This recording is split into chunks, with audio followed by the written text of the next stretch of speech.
我哋又見面啦！今日咧我會講嘅話題係阿卡西記錄嘅陷阱喎。乜嘢係阿卡西記錄呢？我相信咧，若果有接觸靈性圈嘅朋友仔咧，都會知道聽過下嘅。咁我大約都解釋一下啦。阿卡西記錄咧，就等同於我哋中式咧嘅人咧，會叫佢做咩查前世今生啊、查三世書啊咁樣嘅嘢。咁但係我會覺得咧，中式嘅講法咧，同埋西式嘅嗰個阿卡西記錄咧，係會有啲唔同嘅。咁我主要今日咧就要講呢一個嘅話題啦。咁點解佢會係一個陷阱呢？咁喺我講之前咧，希望大家做到訂閱、按讚、分享，支持一下我嘅製作。咁我嘅製作咧會不斷咁更新，希望大家支持我嘅付出啦。咁大家能夠可以聽多啲靈性嘅知識，感謝各位。咁阿卡西記錄咧就係一個啦，好似一個巨型嘅圖書館。若果咧大家都有用電話噶嘛，咁電話我哋會將我哋啲圖片啊，將我哋嘅一啲嘅記錄啊或者對話啊等等呢一啲重要嘅事情咧，我哋就會將佢記錄喺一個叫做雲端咁樣嘅一個系統裏面。咁其實阿卡西記錄咧都近乎於係咁樣嘅，佢係一個巨型嘅圖書館。咁對於地球啦，又或者非地球啦，即係可能講緊一啲人哋所講嘅咩外星文明啊，呢啲咁 kick 嘢咧，都會所有嘅地球嗰個演變啊等等呢啲嘅知識咧，全部咧都會記入住一個叫做阿卡西記錄嘅一個天堂嘅雲端啊咁樣。咁所以咧，所有嘅事情啊，包括我呢個靈魂啦，閣下你嘅靈魂啦，所有嘅記錄咧，都會存在於呢個阿卡西記錄裡面嘅。咁若果透過一個叫做靈能力者啦，去通靈啦，去閱讀呢個阿卡西記錄咧，就會得到你一啲想要嘅資訊嘅。例如好似話點解我可能有啲人會覺得點解我會咁中意對靈性嘅嘢咁有興趣啊？又或者點解我會有呢個能力啊？原來咧我可能好多世咧都係做緊相同嘅工作啊，我有好多世咧都係做緊呢啲叫女巫啊，或者係祭司啊等等。又或者咧點解我同我咁多呢啲敵人啊，或者係點樣啊？點解係咪我自己咩原因咧？咁透過一個阿卡西嘅閱讀咧，就會知道究竟你一啲叫做日常生活當中出現嘅狀況同埋問題咧，佢嘅因由世故咧，都會喺呢個雲端裏面咧，就會去揾翻晒出嚟嘅。咁呢個就係阿卡西記錄啦。咁所以咧，同中式佢有少少唔同嘅地方咧，就會覺得中式咧佢會講緊嘅係一條直線啊，即係過去、現在、未來咁樣嘅。咁但係咧，阿卡西記錄咧，如果係有一啲叫做曾經閱讀過嘅話啦，甚或者係對於呢一個嘅系統咧有更深入嘅了解嘅時候，就會知道佢唔係一條直線過去、現在、未來咁樣去閱讀理解嘅。咁佢係一種叫做多維度，即係話咧我哋叫一個點啊，即係如果你畫一張紙畫個點咧，呢一個點咧就可以去無限地放大。當我哋無限放大呢個點嘅時候咧，咁你會見到呢個點裏面其實係一個好多密質嘅點組成而成嘅。咁阿卡西記錄咧意思即係話我可以喺呢一個點嘅位去了解自己當前嘅狀況之外，我仲可以喺唔同嘅角度去睇呢一個點，佢喺一個高位、低位、左側位、右側位，或者唔知邊個角度去睇佢，都會有唔同嘅一啲嘅經歷，或者係一啲嘅片段啊、資料啊、內容等等。咁阿卡西記錄咧就會比中式講嘅查前世今生嘅嗰個三世書咧就更加廣泛啦。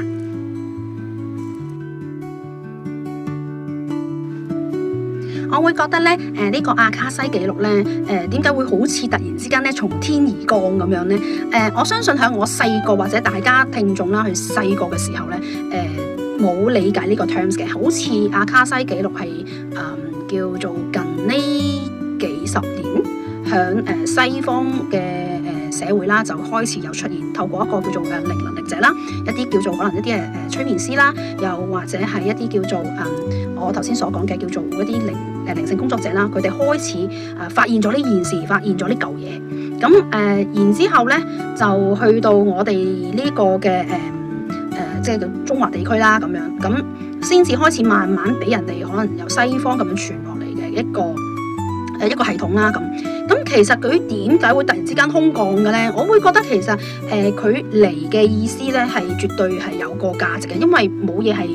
無厘啦間出現，佢無厘啦間出現咧，總會佢有佢嗰個用意噶嘛。咁我會覺得以前我記得我哋細個嘅時候會覺得，若果你要去透過一個靈能力者去知道你嘅前世今生啊，知道你咁多呢啲嘢咧，都會覺得係好神秘啊，同埋會揾一啲叫做好似問米婆咁樣嘅嘢咧，先至會知道嘅。咁但係而家咧，你會發覺啦，我相信若果你有去研究或者係有去對呢啲有好奇會想去接觸嘅朋友仔咧，一定會知道咧阿卡西記錄咧係可以去學嘅。咁佢學咧，仲要係一種叫做唔係咁貴嘅價錢，即係可能唔係要你1萬啊幾十萬啊咁去學，佢只不過可能要你用幾千蚊，佢就都會學到嘅。咁我就喺度細心諗呢件事情啦，因為我一直咧都初接觸嘅時候咧，對於阿卡西記錄咧，我係唔係好理解嘅時候，但係當我去有興趣啦，當然有興趣接觸嘅時候咧，我去揾資料啦，我去睇書啦，我去睇好多人哋嘅一啲嘅影片嘅記錄啦，咁我就會知道原來阿卡西記錄係一個咁樣嘅一回事。到去我自己開始有靈能力嘅時候咧，我就去接觸阿卡西嘅時候，我就知道原來阿卡西記錄咧就係一件咁樣一回事，可以透過唔同嘅方式去閱讀嘅，例如冥想啦，有啲人叻啲會用冥想方式啦，有啲人就係直入式啦。更甚或者有啲人咧，好似我咧就會可能係用靈擺啦，去測啦，去知道啦，咁都係可以測到嗰個人嘅一啲嘅前世今生啊，或者係一啲過往嘅一啲嘅資訊啊，都會有得到出嚟嘅。咁我會覺得呢個從天而降嘅阿卡西記錄咧，就有啲似係泄露咗天機啦。咁以往我哋中華文化裏面啦，會講話呢啲泄露天機唔可以知太多嘅喎。咁其實咧，點解會喺一個現代社會咁流通咧？仲要係用幾千蚊就已經可以獲得咧？咁嘅時候我就會覺得咧，已經唔係一個秘密咯。因為我會覺得，若果你真係要覺得佢係一個，當然啦，佢好神聖啦，但係佢又好容易被普及嘅時候，我會覺得呢一份係真係一個叫做上天帶落嚟嘅禮物。更甚或者佢一定係因為有一啲嘅用意，先至會將呢啲我哋以前覺得係好難接觸到嘅一啲嘅天機，點解咁容易憑藉住可能我幾千蚊就去報個課程，我就可以查詢到？更甚或者透過我自己本身嘅一個靈性嘅天線突然間打通咗時候，我都有能力去閱讀咁樣。咁嘅時候我就會覺得呢個就唔係秘密啦，已經。咁當然啦，宇宙點解要將阿卡西記錄變得普及化，一定係有佢嘅原因嘅。咁我會覺得好對應翻現在我哋講緊咩新地球啊、舊地球啊呢一個系統。因為我哋地球媽媽啦，之前我有講過1、2集講關於2030年之後同埋2032係一個分水嶺啦，係好多嘅靈魂咧就會進入一個叫做黃金時代嘅一個新地球5維模式。咁所以要催促呢啲靈魂快啲靈性覺醒咧，就要透過叫做揾一啲嘢去俾一個叫做概念俾大家，點樣去令到自己靈魂覺醒。咁因為靈性嘅嘢係比較飄啊，比較難比較抽象啊，比較難去俾人哋去感受，即係嗰種感受好難用言語嚟去形容，所以佢會掉咗呢個阿卡西記錄嘅系統落嚟咧，係為咗敲醒好多靈魂去覺醒，做一個嘅參考嘅一個價值嘅一個系統嚟嘅。我要講第3次啦，呢次係我第3次錄音啊！我未試過拍條片咧，係要用3次講呢一 part，佢唔俾我拍啊！真係激鬼死我堅持而家 take 3第3次繼續講。我想講話咧，阿卡西記錄咧，點解佢會衍生呢個叫做，我會覺得佢係叫做靈性金蛋啊！即係有聽過一個故事咧，個模式就係講緊有兩公婆執咗隻鵝定鴨啊，唔知啦嚇。咁嗰隻嘢咧就係可以生蛋啦，生蛋咧生隻金蛋出嚟嘅。於是呢兩公婆咧就好開心咁。咁其實我會叫阿卡西記錄咧，就係一個靈性嘅金蛋。呢種從天而降嘅呢個靈性嘅資訊，被廣泛地利用。佢點解？即係我哋人咧，其實最緊要就係咧，唔好淨係着重於眼前見到得到嘅一啲嘅利益，要去諗諗佢背後嘅原因。即係我會覺得呢樣嘢真係重點。點解阿卡西記錄會造成一個叫做靈性嘅陷阱？就係因為好多人咧會覺得，當我突然之間有一個叫做閱讀阿卡西記錄嘅能力，甚或者我去揾一個叫靈能力者去幫我閱讀。當我知道呢啲資訊嘅時候，你會有一個乜嘢嘅感覺，同埋會之後做啲乜嘢？呢個先至最重點之重。要明白一樣嘢就係話，阿卡西記錄佢俾得你知嘅所有嘢嘅資訊都係有問題嘅，所有喺阿卡西記錄裏面得到嘅資訊都係一啲唔完美嘅結局，都係一啲未做好、未學習好喺你嘅人生課題或者過往嘅課題上面你未完成嘅一啲嘅有問題嘅身份同埋課題。咁個卡點個陷阱喺邊度呢？個陷阱就係當我哋去閱讀咗呢個阿卡西記錄，認同呢個身份嘅時候，嗰個危險度就嚟啦。若果你嘅人生或者我嘅人生係對於現實社會嘅種種有不公平嘅對待，又或者對於你自己嘅工作唔滿意，你對你自己嘅人生唔滿意，對你嘅收入都唔滿意嘅時候，我又唔想返工，咁你會點樣？啊，原來我知道我原來可能好多世我都係一個女巫，我好多世都係個祭司，甚或者我原來係一個星際種子，然之後透過呢個星際種子嘅身份，呢個外星文明啊，覺得好似有一個偉大嘅任務、偉大嘅使命而落到嚟要去做。嗱，我冇話到咧係唔可以做，但係阿卡西記錄咧係要話一啲資訊俾你聽，你以往嘅一啲嘅經歷，你輪迴落嚟嘅一啲嘅原因，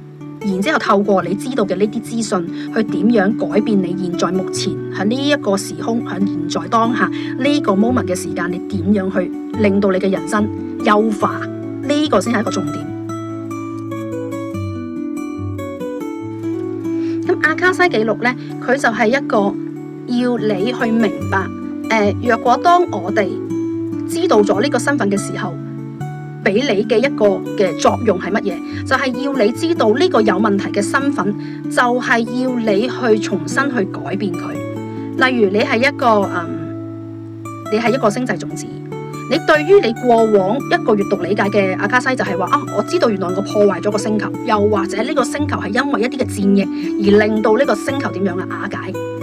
咁呢個靈魂啊，相信啊係會比較點樣呢？係會比較唔開心，比較有一種叫做孤獨感。佢會有一種無名嘅孤獨感，不論佢嘅以往嘅家庭，即係佢今世嘅家庭係幾咁父母幾咁和諧，又唔係單親嘅喎，即係冇問題嘅喎，好健康好健全嘅一個家庭，佢都仍然有一種孤獨感。佢可能對於佢自己本人嘅一個人際關係同埋其他人嘅人際關係好似溝通唔到、容納唔到，然之後佢透過阿卡西記錄知道哦，原來我係個星際種子，唔怪之得啦，唔怪之得我點解會同其他嘅人好似好似格格不入，好似佢哋都唔明白我咁樣，我好似被孤立同埋不被理解、不被認同咁樣嘅一個感覺，佢會覺得我唔想喺呢個地球上生活咁樣嘅，會有呢種嘅感覺。呢個係星際種子普遍嘅靈魂都會有呢一種嘅感受感覺。更甚或者可能會有一啲叫做女巫身份佢可能以往做過好多次女巫，所以佢對今世對於一啲叫做塔羅牌啊，對於西方一啲西式嘅歐式嘅一啲嘅衫啊、歷史啊、故事啊，佢好有興趣，甚或者佢對英文嗰個能力都唔錯。咁係因為佢以往做咗好多世都係女巫，佢有呢一啲嘅記憶喺個腦袋裏面，喺佢個 DNA 裏面，所以佢閱讀阿卡西記錄嘅時候，佢就會知道自己原來我係咁樣嘅一個有個咁樣嘅過去嘅身份。咁佢今世就可能先至會去再諗我係咪應該再做女巫呢？即係我再從事翻我自己喜好嘅工作呢？呢個係冇問題嘅，冇話唔得。又或者係你覺得自己曾經即係你知道閱讀咗個阿卡西，就係知道自己係星際文明嘅一啲嘅星際種子，我今世要去為地球揚升覺醒，去進入一個5維度嘅地球去做一個使命，係冇問題嘅。其實問題係你要知道你究竟嗰一世嘅身份係一個唔完美嘅身份，究竟呢一度有啲乜嘢要你去成長，有啲乜嘢要令到你去放低過去嗰段回憶，係造成一個乜嘢嘅阻礙或者限制到去你今生今世呢一個時空，呢個你自己究竟有啲咩人生問題出現？講翻個例子，好似頭先嗰個女巫嘅例子，相信歐洲有段時間係會獵巫行動即係會將一啲嘅女巫去焚燒死因為佢哋覺得巫術呢樣嘢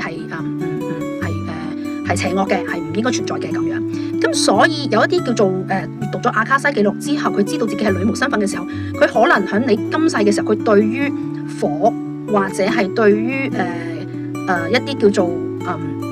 壓力團隊壓力咧，嗰種人哋點樣睇我嗰種嘅感受係會好有壓力，同埋好唔中意，好驚自己嘅一舉一動被人哋不認同理解，又或者係閱讀錯誤，所以佢哋會可能對於團隊嘅人前人後咁，就算佢自己好有天賦，佢佢可能佢自己對於一啲自己嘅興趣或者自己嘅技能係好有信心嘅，但係當佢喺人前，即係喺一大班人展示嘅時候，佢有怯場嘅，佢會走後退後，佢會好驚，有心理壓力。咁點嚟嘅咧？咁咪就係透過個阿卡西記錄閱讀咗之後，佢就會知道，原來係因為我曾經被呢個獵巫行動嚇怕咗。咁佢就會覺得咁所以我今世就有啲乜嘢叻嘅地方，我都唔願意向前行多一步，係會收埋自己嘅天賦，收埋自己嘅才華。咁所以透過你閱讀呢個阿卡西記錄，去令到你自己知，我就要放低呢一個嘅過往，呢個已經過去唔屬於我自己嘅回憶，要放低，重新去 pick up 翻自己嘅信心，重新去站立於人前，去發揮自己嘅一個自信心，將自己嘅能力去展現俾人哋睇，咁樣你先至能夠靈性成長，你個人先至成長。但係若果你用咗阿卡西記錄係去錯誤地理解、錯誤地運用嘅時候，你就會等於上癮吸毒咁樣。上癮認同咗呢個身份，認同咗我係一個女巫或者一個星際種子，好似高人一等，然之後就去運用佢嘅靈能力去做一啲嘢，唔去理呢個身份究竟發生咗啲乜嘢問題。咁呢個先至係最大嘅問題。所以咧，阿卡西記錄咧就唔係俾咧一啲叫做俾你去靈性上癮啊，俾你去當時嘅自己有一個身份認同，就直接套佢落去啊，然之後就去做一個叫做我話做好多世就做咩星際種子啊，我好多世就做呢個女巫啊，咁跟住就去動用呢樣嘢，就去唔去睇自己背後究竟有啲乜嘢問題存在。咁呢個先至係靈性圈裏面最大嘅一個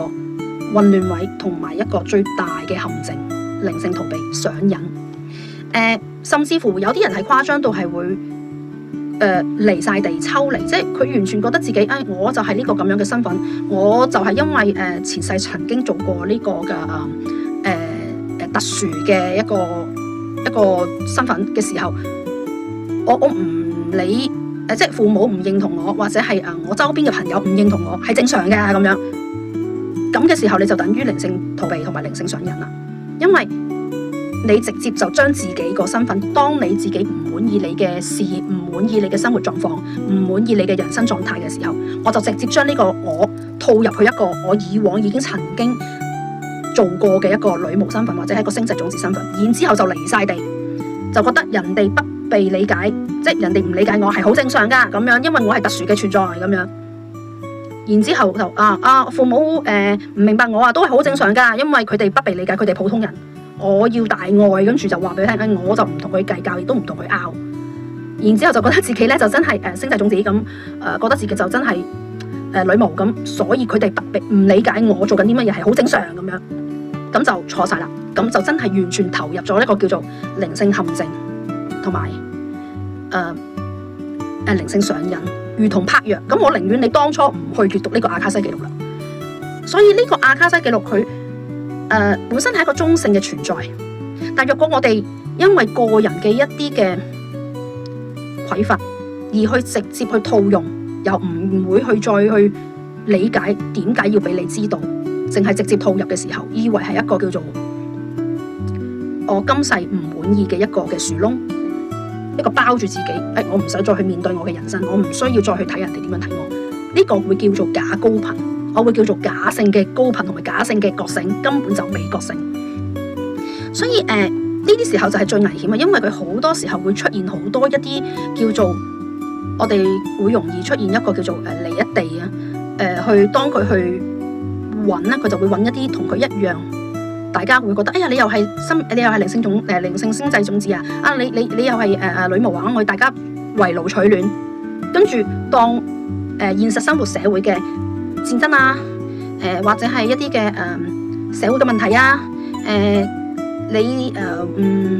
即係可能你經濟嘅問題啊，又或者你自己冇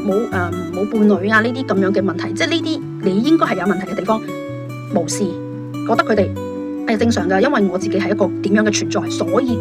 我見到呢啲嘢係正常，我應該要包容，要理解。你呢個就等於乜嘢？你係喺度食緊，即係真係同拍藥冇分別。係啊，所以我會話俾你聽，若果係咁樣，我真係會覺得你從來都冇認識過阿卡西記錄會比較好。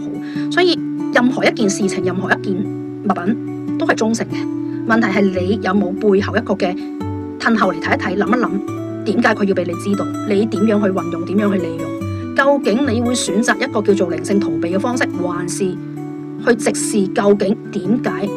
我有呢一個嘅身份會出現呢一個現在咁嘅問題，同現在當下有咩掛鈎？你要去諗，然之後破呢個嘅身份格局，再去成就現在更加幸福嘅自己，更加充滿叫做理解晒所有嘅嘢，然之後覺得自己真係活在當下，能夠令到你自己成長，呢個先至係你嘅最終目標，而唔係直接套用一個身份上去，令到你怪力亂神，更甚或者喺度做咩呢？喺度日日喺度妄想。我又唔可以咁講嘅，因為我唔知咁樣會唔會得罪咗好多人咁樣講，但其實我會覺得係唔健康，即係你若果個腦裏面就係咁同你嗰啲朋友啱嘴型嘅朋友一齊，大家喺度靈性上癮，就講話係啊，我琴日咧就冥想咧就唔知去咗邊個星級度，又同邊個外星人度去對談啦，又唔知響冥想諗咗個富士山啦就嚟爆發啦，咁我要就冚住佢啦咁，做呢啲叫做我同你響現實生活當中都睇唔到、不能夠證實嘅嘢，咁我就會覺得係怪力亂神。我寧願即係我會覺得。俾你知道呢個阿卡西記錄嘅信息，你係要攞嚟去知道自己點解你人生出現呢啲嘅阻礙，你點樣去衝破，點樣去成長，先至係最重中之重嘅重點。阿卡西記錄本身就係一個神嘅禮物，但係就唔係叫你去怪力亂神，係要你去透過呢個神聖嘅禮物俾你嘅資訊，去點樣去影響你今世，令到你今生有一個更進步嘅自己。咁今日咧我就講到呢一度啦，下次咧我都會再講其他嘅資訊嘅，希望大家明白了解啦。咁今日講到咁多先，我哋下次再見，拜拜。感謝你今集睇我嘅節目。若果你有任何一啲嘅靈性困惑以及一啲嘅靈性諮詢，可以透過隔籬今集左邊嘅 WeChat 以及 IG 嘅圖嚟聯絡我㗎。